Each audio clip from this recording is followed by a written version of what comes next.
Voilà, ça c'est un patient que j'ai vu très récemment, puisque je l'ai vu hier. Un patient d'une 58 ans, je crois, ou 60 ans, fumeur. En dehors de ça, de la fièvre, il tousse. Et quand on l'interroge, on est à J4. Et à J4, ce qu'on observe donc très clairement, alors là, on ne voit pas très bien les lignes B, je m'en excuse, ce n'est pas des vidéos, c'est juste des photos que j'ai prises, mais on voit bien sur le cliché de gauche, donc une hypercondensation, comme l'a dit notre collègue de Blaye, une hypercondensation sur la ligne pleurale qui se projette dans le fond.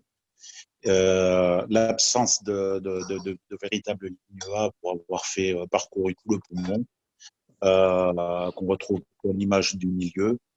Un aspect, donc, quand je déplace la somme qu'on retrouve sur l'image de droite, où pourtant des lignes B, il n'y en a pas relativement beaucoup. Hein. À droite, on voit 2 lignes B. Il y a des endroits où on en voit un peu plus, mais ce que je trouve particulier dans le Covid, c'est que les lignes ont tendance vraiment à fusionner et à donner très rapidement une espèce de poumon blanc.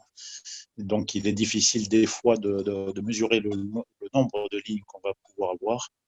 Mais ce qui est vraiment caractéristique, c'est l'absence de ligne 1 et puis ce que moi j'appelle le décrochage pleural, qui correspond vraiment à des lésions microcondensantes qu'on a au niveau de la ligne pleurale. Donc ça, c'est un patient qui a J4, qui a une saturation à 95-96, donc surveillance de près, on va dire. Il ne mérite pas d'hospitalisation ce jour. On observe ça sur les deux bases pulmonaires, en arrière, donc sur les points que tu décris en 1, 2, et puis à droite, et puis de manière symétrique à gauche, sans anomalie sur les cul-de-sac, sans anomalie par voie antérieure. Voilà, donc à surveiller de très près parce qu'il y a quand même des condensations qui sont assez marquées avec des petits bronchogrammes qu'on devine.